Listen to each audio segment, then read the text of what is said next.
Okay, it's taken me ages to get on. I've been sitting here trying for ages, so I hope anybody can hear me that comes on.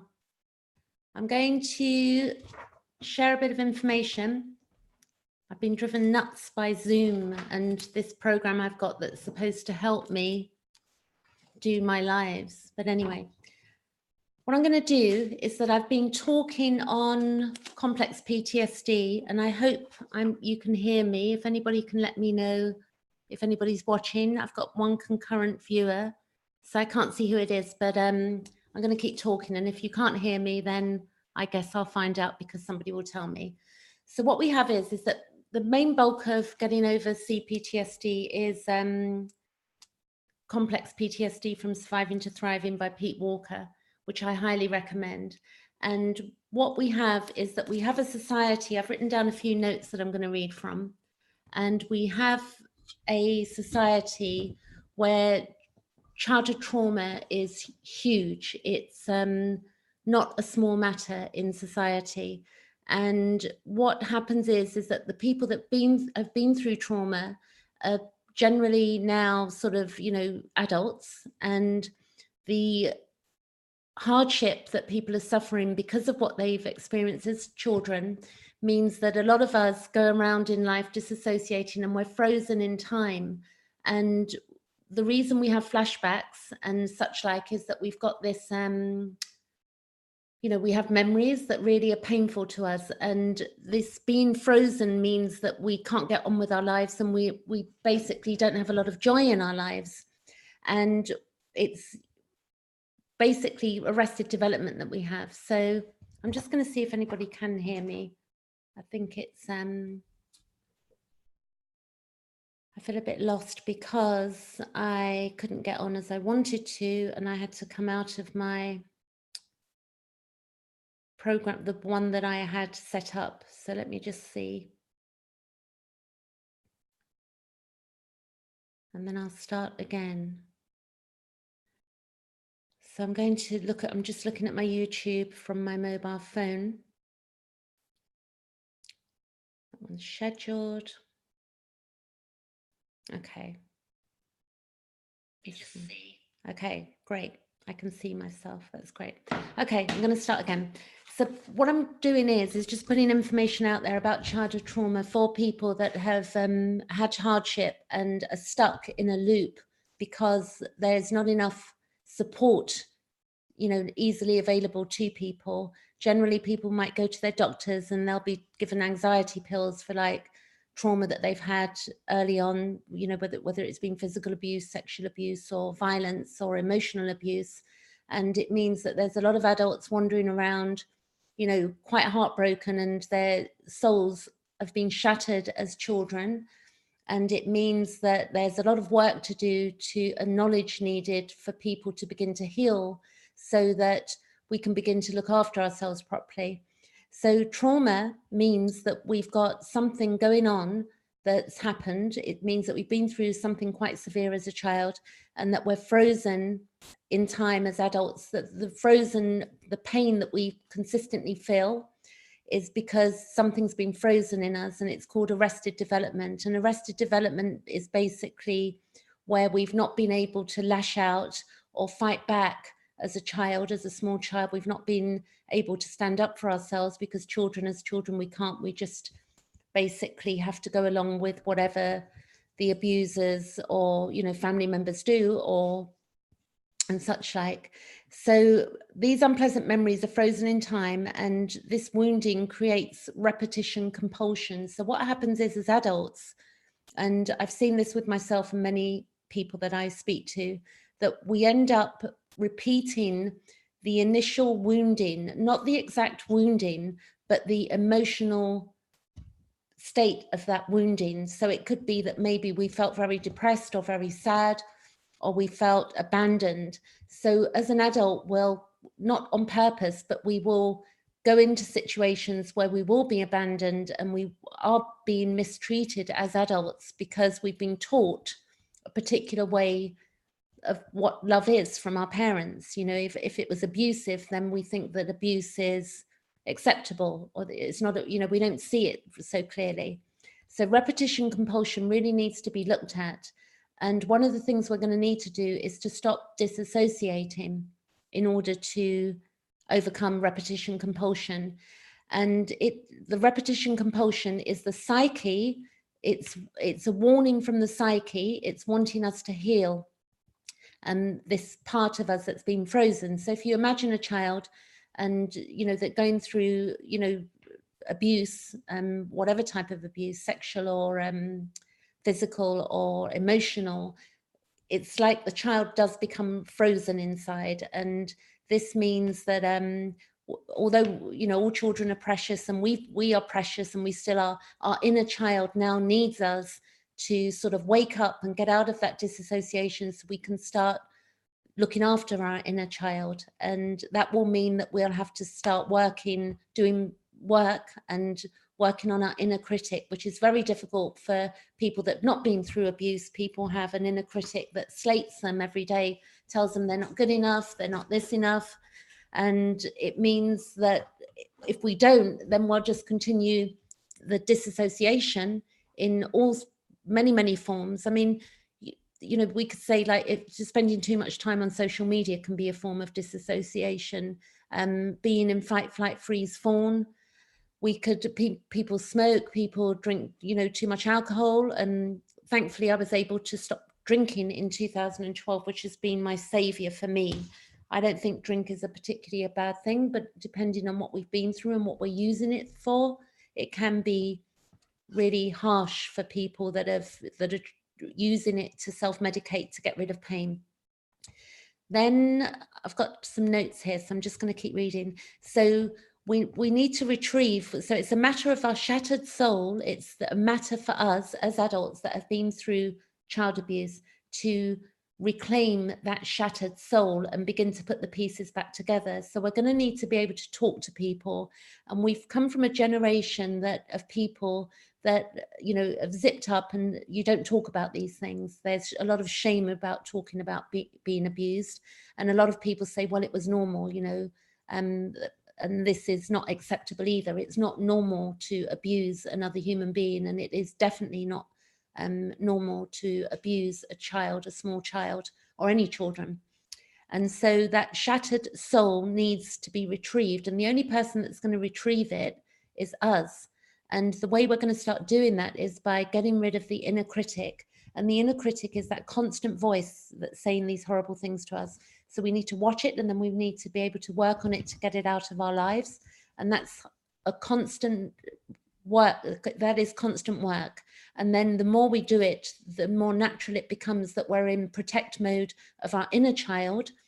And we will not have people then abuse us. We'll stop that happening because we're reclaiming our courage and we're reclaiming our self-worth and our self-love, and by working with the inner child.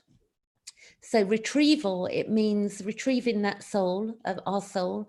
Retrieval means we need knowledge, we need verbal ventilation, we need healthy anger, and healthy blame. And unfortunately, in a lot of spiritual groups on social media, you're not allowed to be angry and you're not allowed to blame anybody. You've got to take responsibility, apparently. And this is that's not the process to healing deep childhood wounding. That if we're not allowed to say, you know, somebody did something terrible to us, then we're not going to acknowledge it, and we're not then going to be able to grieve. And if we can't grieve fully, because that's going to be the ultimate, when the tears begin to flow and we're really grieving and we're crying from the bottom of our hearts for what happened to us, that is when the healing really begins to take place. Grief not expressed causes physical symptoms, and it leads to half a life being lived. So the physical symptoms that we have generally will be because of repression. So if you can imagine, if you can't stand up to somebody and say what you need to say, and that could just take an adult situation, somebody's been rude to you and you've not been able to stand up and say, hey, don't talk to me like that, or I don't like being spoken to like that. If we can't stand up and have conflict, healthy conflict, then we don't evolve and we don't grow. So when we've got families where we've been through abuse, where we can't say to them, hey, that was a problem for me, I've really suffered in my life, when they don't want to hear it, we're going to have to, you know, maybe extract ourselves from those people, because that's a form of abuse, not hearing what needs to be said as well. It's you know, it's devaluing. Again, it's just further pain. So we need to watch if we're hanging around people who are making things more painful for us, and get real about that. You know, there's a lot of, you know, a lot of people might say to their friends, oh, what do you think? You know, and they'll say, oh, well, they're your parents, you need to forgive them. And that's all very well said by people who've not been through abuse. And I know myself that the abuse that I went through was pretty tragic and pretty nasty. So I don't think that, you know, I will say, when I got into spiritual groups on Facebook 5 years ago, I did have people telling me that I had to forgive. And then I went into such guilt and shame, because I believed there was something wrong with me, because I couldn't do what the world wanted me to do, consensus reality. And, you know, we can take the Catholic Church this year, where there's been all of this abuse, and, you know, what do? We just forgive everybody who's going around being abusive. Well, how do things change and evolve if we don't get, you know, if we can't speak up and say that's not acceptable? You know, on a different subject, when we look at the world, like all of us human beings throwing plastic bottles away as a simple example, if people don't stand up and say this is enough is enough, then we're just, you know, the world's, all of the seas in, you know, 100 years time will just be full of plastic bottles. So the whole point of speaking up about child abuse and is to, number one, heal ourselves. But when we do that, the beautiful thing that we can realize is that there's no shame in it, because what we're actually doing is we're helping all of the children coming through, and all of the calling out that's been going on in Hollywood a couple of years ago, and the Catholic Church. And then on top of that, we've had the Epstein case recently of trafficking. And yesterday I bumped into somebody who works with people where women from Albania have been trafficked, you know, and then it's just horrendous what really goes on in reality. And most of us have our minds closed to these things, and, you know, it can sort of be okay, but, you know, for people that have been abused, when we hear these stories, we end up being re-triggered. So I'm just looking at here what Ramfano says, 69. He says, I think it's he, I'm not sure, I'm being assumption, that's an assumption there. CPTSD symptoms can sometimes be found even in those who didn't come from an abusive background, just as those who did have an objectively trauma-inducing environment as children can come. Yes, so, you know, it depends what we're going to, I agree, you know, it can be something so simple that can cause this, but generally PTSD is a one-off event, or, you know, like a shocking event, and CPTSD is an event that keeps reoccurring. But I would also say, Ramfano, you know, looking at Carl Gustav Jung's work, he talks about the soul, and I do also evolutionary astrology. So if we believe that we have a soul and that we believe in past lives and this life, you know, it's possible that we're coming in with CPTSD and being born with it, you know, and it all depends on our belief systems. But it is one of my personal beliefs that I believe that I am a soul, or have a soul, and that I'm more than this body. And I see it when I look in babies' eyes. Like if I see a baby in the street in a pushchair or something, or with a mother, and you can see there's a soul connection there, like a knowingness that they know. And Ramfano also says, through it, without developing CPTSD symptoms, the sensitivity of the soul in question does seem to be as much of a factor in developing CPTSD as the objective happenings which triggered it. Yes, so I think we're on the same page, Ramfano, on that. I'm going to continue reading here. My notes I made earlier. So I do believe that that there are implications, being souls that I believe that we are, there are implications for those that do abuse children on a soul level. And if one harms, they do indeed, people who are going around harming, generally they're harming themselves at a greater level. But that's no you know, that's very little use for people that have been through abuse and they're trying to recover from the flashbacks and the, you know, feeling really awful about life and just the problems that come with it. Carl Gustav Jung said something. He said, neurosis is always a substitute for legitimate suffering. Carl Gustav Jung said that.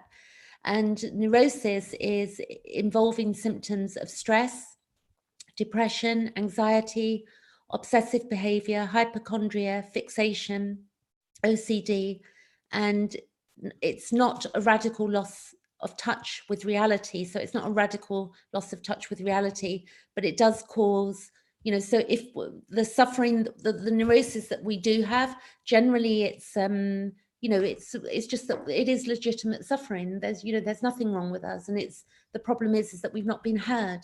And I just feel blessed that I've been able to get through the worst of my worst and get on YouTube and talk about it and have no shame.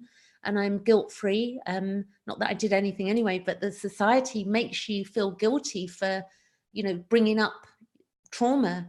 You know, I've heard it from family members, you know, why aren't you over it yet? What's wrong with you? I mean, this is just not my experience. This is the experience of millions and millions and millions of people. And there's 7.5 billion of us. So you can imagine how many of us, 1 in 3, Pete Walker's book, 1 in 3 girls and 1 in 5 boys have sexual abuse and all of the, you know, the emotional abuse and violence as children. It's an odd world we live in, hey? I mean, how do we really deal with it? But generally what I'm trying to do is like put out information there so people that do have symptoms and really, really struggling can begin to have a life.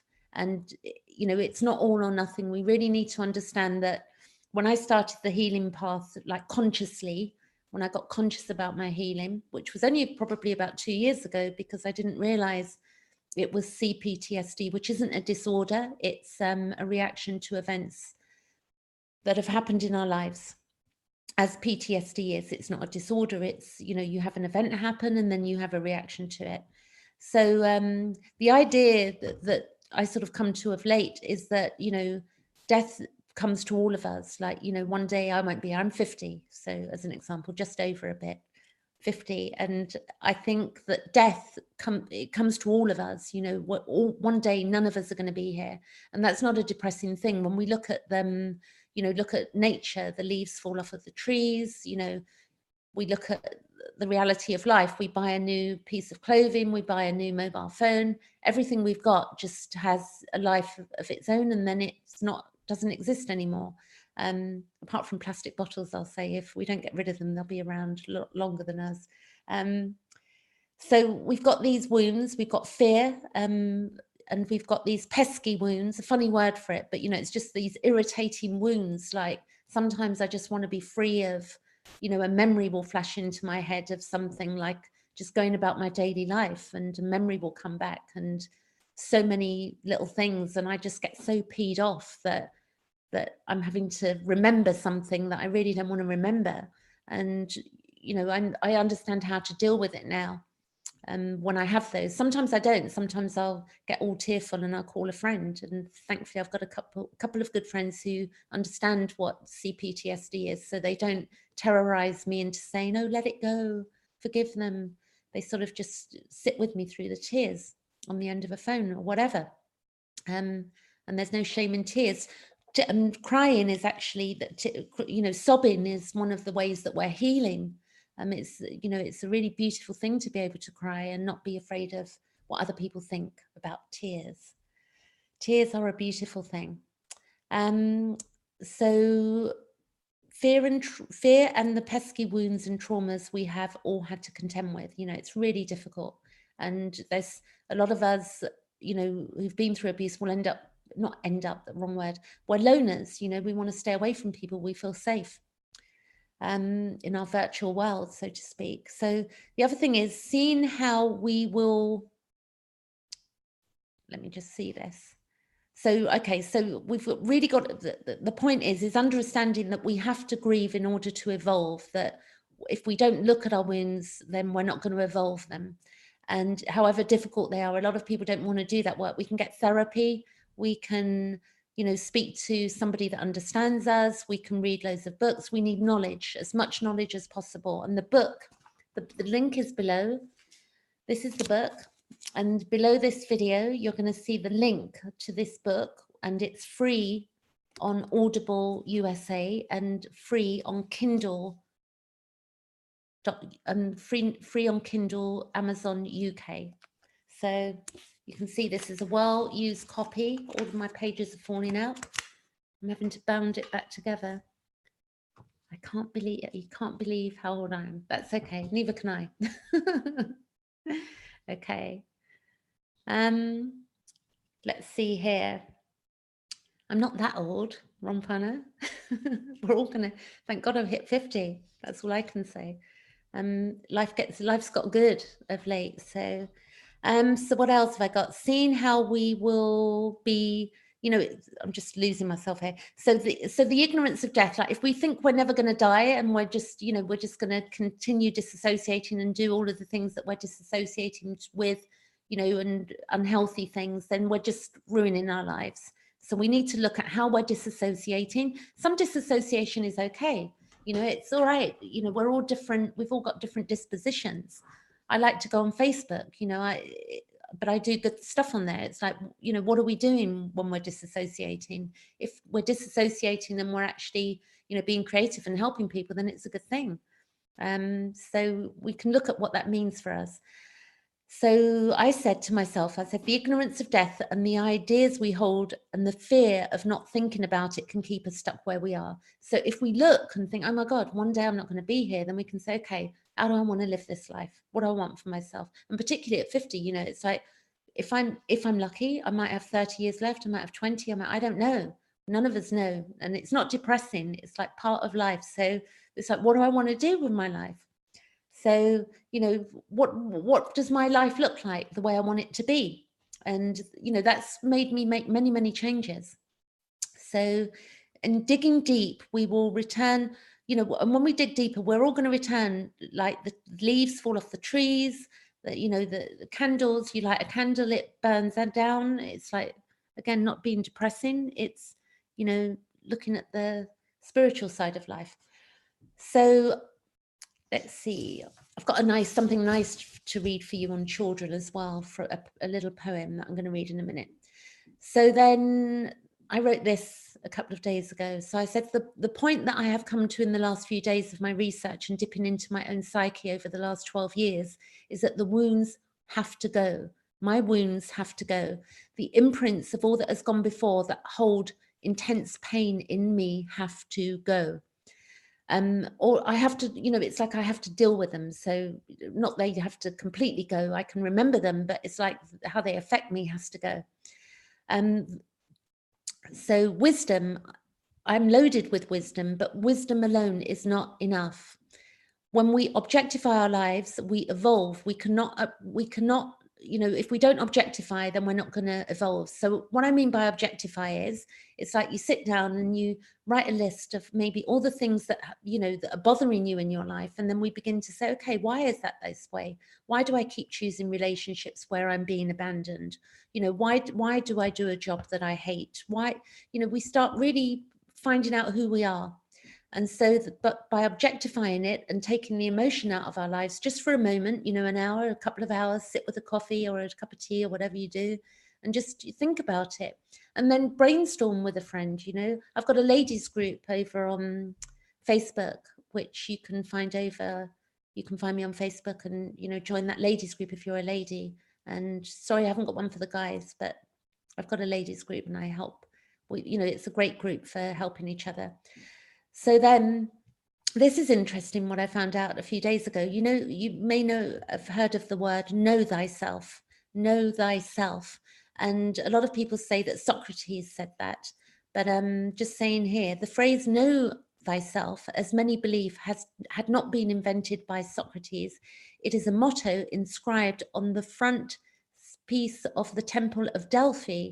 And this assertion, imperative in the form, indicates that man and women, man must stand up and live according to his nature. Man has to look at himself. So if we don't look at ourselves, nobody else is going to look at ourselves and sort our lives out. And it's really tough to have to grow up and, you know, realize that, oh my God, you know, I went through all that abuse. You know, I've got no family. I'm on my own. I've, you know, not in a relationship. I'm sorting my life out, blah, blah, blah, you know, and looking at our lives, or I'm in a crap relationship, whatever we say to ourselves, you know, it's like, what a mess. It's like, how am I going to sort this stuff out? Or not to be the case, but I would assume that most people watching this, you know, are struggling. And, you know, I have good days, bad days, but generally I have more good days now than bad days. My inner critic doesn't, you know, I had war with my inner critic. I used, excuse my language, I used the F word to my inner critic. I told it to off, if you know what I mean. I had none of it when it told me how horrible I am or how faulty I am. I just kept knocking it out the way, as we should, or not should, but if we've got people in our lives who talk to us in derogatory manner, we need to get rid of them. So, and that's what I did with my inner critic. Next thing I wrote is, if we don't do the inner work, we will leave here with our imprinted wounding. And, you know, if we do come back, like, who knows, whatever your spiritual beliefs are out there, if we're going to come back, we're probably just going to hit the replay button. I am not going out. I decided, I wrote down, I'm going out on the wings of love. I'm cleaning my slate clean. I don't, you know, whatever anybody else is doing, whatever, you know, wherever I came from, whatever those people are doing, you know, where this occurred and how it occurred, you know, I am working my life now so that I'm going to do the things I love doing, and I am, and that I'm, you know, leave here with a clean slate in my own, by my own rights and by my own books. And that will mean different things for different people. And it's step by step, and it's still okay to have bad days and cry. It doesn't mean you're going to start skipping through fields of daisies and, you know, having a good, you know, 100% good time, because that's just over the top and not realistic. We've got to feel all of our emotions. And then, so I think that's the missing link, really, that, you know, if we can understand that, you know, that there's a possibility that we may come back, so that if we can clean up our wounds and really look at ourselves, then we're not going to, if we do come back, we're not going to hit the repeat button. And then the other thing that I've noticed in society is the misconception of ownership in either relationships or with children. I'm just going to read before I go on there. Ronfano says, sorry, I wasn't reading your things there. I'm going to read now, Ronfano. You said, I can't believe, okay, let me see. I've missed you there. I can't believe, on the rear end of the life arch, on the rear end. Yes, I am. I'm on, and that is a bit of a wake up call. Being at 50 is, you know, you do begin to open your eyes and think, you know, well, how long have I got? So I look after myself. I eat well. I don't, you know, I don't drink. I don't smoke. I don't have processed sugar anymore. I have like honey, and I have fruit, a lot of fruit. I love fruit. That's sugar in it, yes, and that's okay because it's nature. Past midlife, the soul characteristics change dramatically. For some, I think I've seen some people that don't. I think some people do get to midlife and they don't, like, you know, it depends on the soul, I think. And one can even come to appreciate one's difficulties, traumas, and interpret it as having given one a greater understanding. I find that difficult. I think it depends on the abuse. I mean, it's, you know, it's not easy. Shift in the psychic life of a woman. He's talking about the menopause. Yes, I didn't have children, so, you know, we're all different. We're all unique. We're all like, we're like snowflakes. So I wouldn't, you know, there can be a lot of assumptions about, I think we are really, really unique. Let me just carry on here. Right, so I'm going to read now. This is by Kahil Gibran, and it's about children. So this was about the ownership that I'm coming back to, how people think that they have children. This is pretty old school now. I think the children coming through now are gonna, you know, it's a bit different, but people think they own people, you know, people get married, they think they own their partner.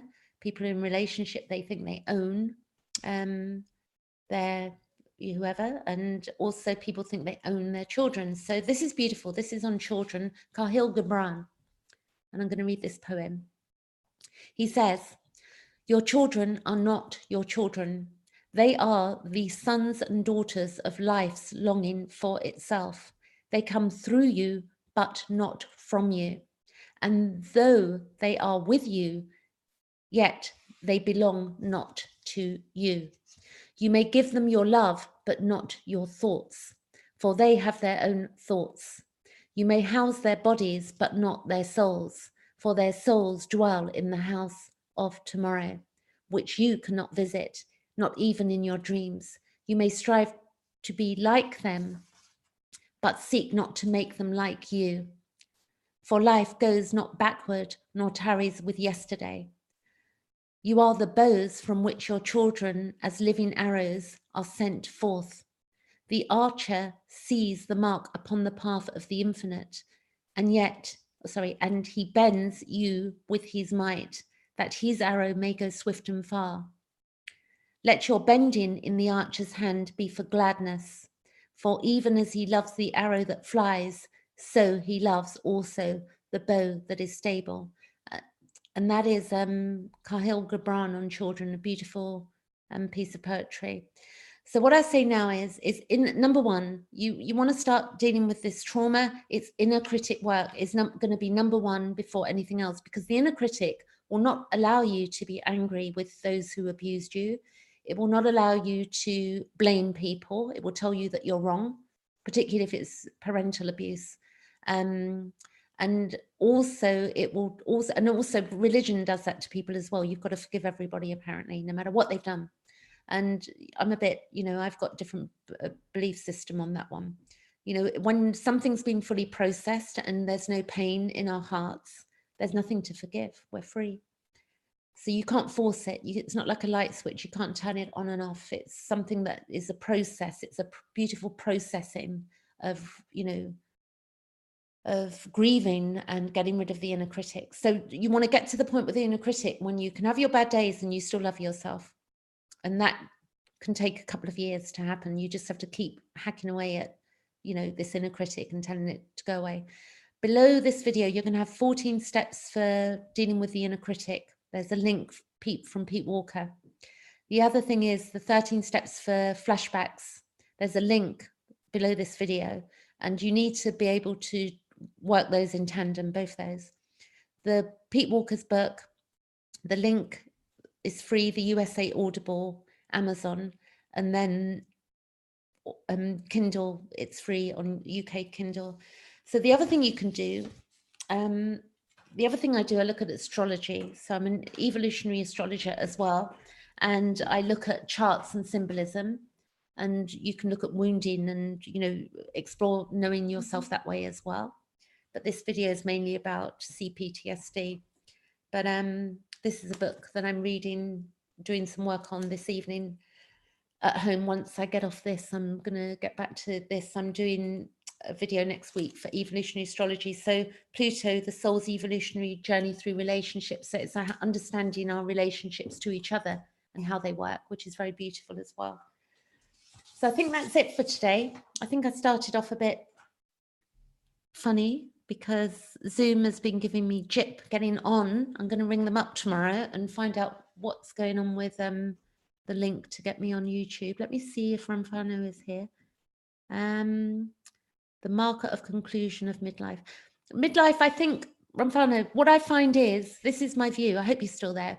My view is this, that each soul is individual. Like if we look at Carl Gustav Jung's work, like we're going to have people that are in consensus reality, we're going to have people who are in an individuated state, and then people who are in a spiritual state. So it's going to be different for different people. It's going to be like so if somebody's in consensus state and they're in midlife and they're having a crisis, they're going to handle it a whole different way to somebody who's in an individuated state having a crisis, to somebody who's in the spiritual state. So each soul is just so unique. It's like we can't, but I do understand as a marker, yes, the physical, what happens physically to the body.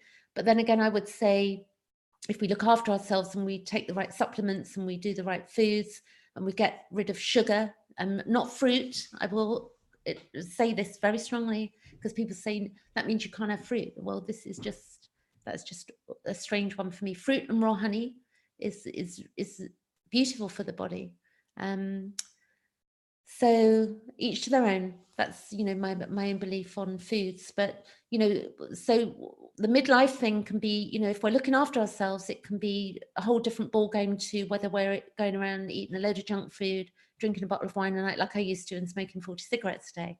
Then my midlife crisis would have been like a nightmare. I probably wouldn't be here actually if I continued. I was drinking up to a bottle and a half of wine a day when it got to 2012. So, and 40 cigarettes a day, which is phenomenal.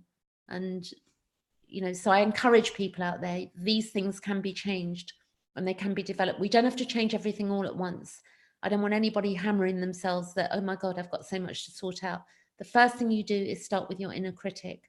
And that link is below this video. And if you want to, you know, join me on Facebook, you can come over to Facebook. And Ramfano says to me, he says he likes the way I speak. He's telling me I'm a good teacher. That's very kind of you. I think the amount of books I've read and the knowledge that I've, you know, been taking in, it's my gift back to the world. You know, this stuff needs to be shared. And the more, you know, if I help one person with one statement and it begins to turn their life around, that's my job done, so to speak. It's for me, you know, people helped me, people listened to me, people loved me, and people were kind to me, and people told me nice things about myself when I was going through the worst of the worst. Some people were really tragic for me whilst I was healing. Some people, you know, that didn't understand what trauma was were, you know, I wouldn't say purposefully cruel, but, you know, verging on, lacking in empathy. Not everybody has empathy or knows how to handle people that have trauma. So, you know, it's a tricky one. Okay, so that's it. I'm going to go and get back to my other little project for this evening. I thank anybody who's watched, and if there's any ladies, do come over to my ladies group. Just find me on Facebook and I'll send me a message and I'll link you in. And if you've got any questions, and I think with the nature of these videos, not everybody wants to comment. So what I would say is, you know, feel free to send me an email. That's below in the video as well. If you feel like you need to, you know, verbally ventilate, you know, something that you need help with, then I'm happy to, you know, hear whatever needs to be heard. You know, we're all on spaceship Earth, you know, flying through space at 67,000 miles an hour. So we're all in the same boat ultimately, and you know, we can help each other. It's really imperative that we do. So that's it. Ramvana, thank you for commenting, keeping me busy there. That's really great. And I'll be back probably the next couple of days, if not tomorrow, day after. I'll just come on when I come on. Okay, catch you later. Have the lovely rest of the weekend. Thank you. Good night.